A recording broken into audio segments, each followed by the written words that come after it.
Attention, la vidéo qui va suivre dévoile les intrigues et les éléments d'événements qui se sont passés depuis parfois plusieurs siècles ou millénaires. Ah, et un peu aussi des séries qui reprennent ces événements. Spoiler ou ne pas spoiler, telle est la question. Et toi, Yorick? Ouais, bon. Bon, il faut qu'on parle.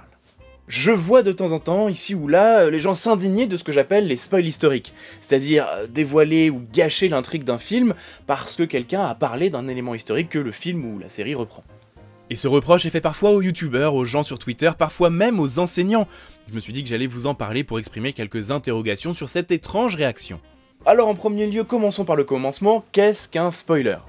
Il s'agit d'un aileron que l'on met sur une voiture pour améliorer l'adhérence de cette dernière. Attendez, c'est pas ce spoiler-là, non, c'est pas la même définition.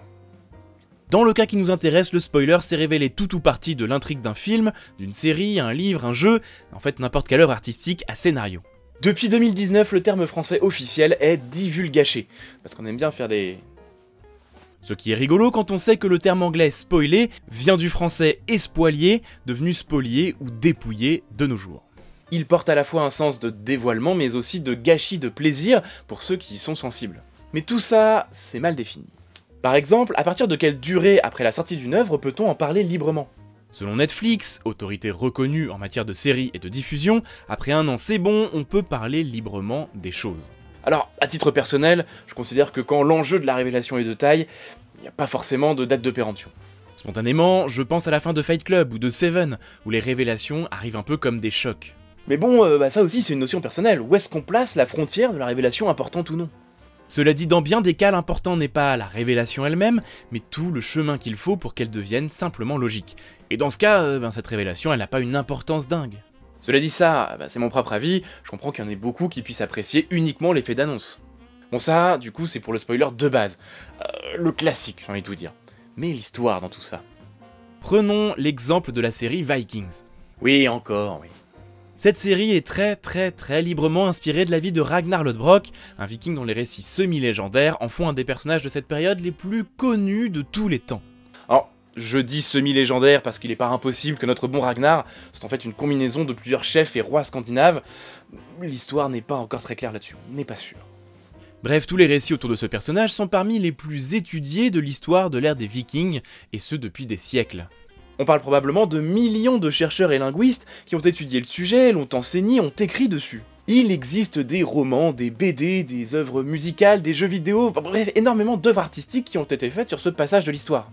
Et ça veut dire que techniquement, la mort de Ragnar Lodbrok dans la série Vikings, elle a été spoilée plusieurs siècles avant la série, et de centaines de façons différentes, si ce n'est de milliers.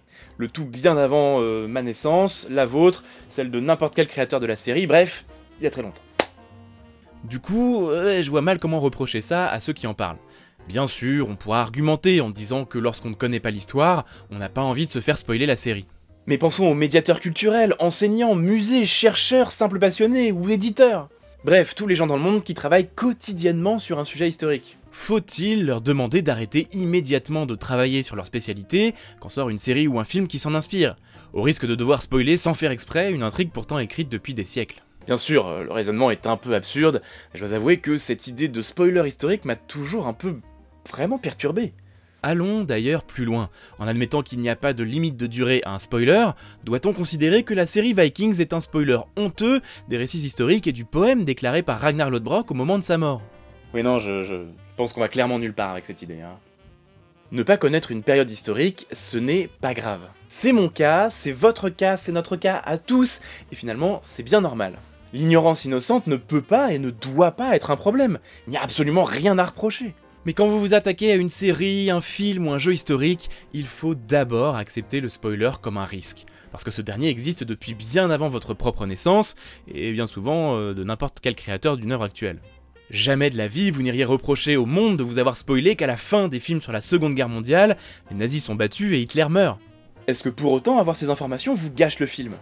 Évidemment que non, et c'est le deuxième point où je veux en venir. L'histoire nous aide à nous rappeler qu'il y a bien plus qu'une révélation derrière une œuvre d'inspiration historique. Parce qu'un film ou une série par exemple, ce ne sont pas que des révélations fracassantes.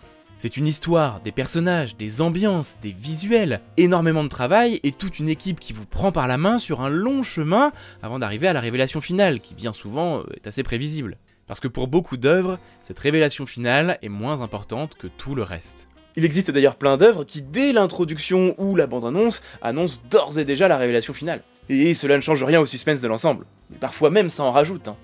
Comment est-ce que ça arrive? Pourquoi? Qu'est-ce que le personnage va faire pour en arriver là? Autant de questions qui sont passionnantes. Vous avez totalement le droit de vous indigner pour un scénario qu'on vous spoil, si le scénario, le récit, est lui-même totalement novateur et contemporain. Dans le cas d'un scénario écrit et connu depuis des siècles, même s'il est un peu remanié, et bien pour le coup ça se discute quand même un peu. Et oui, l'histoire est une éternelle exception.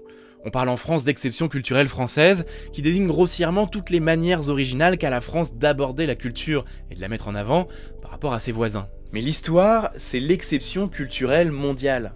Un domaine qui est connecté à tout, mais toujours un peu à part. Ni une science dure, ni une science sociale, mais un peu des deux.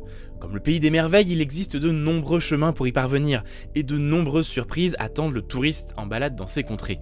Mais ces chemins se recroisent, s'entretiennent entre eux, et ce, à plusieurs siècles de distance.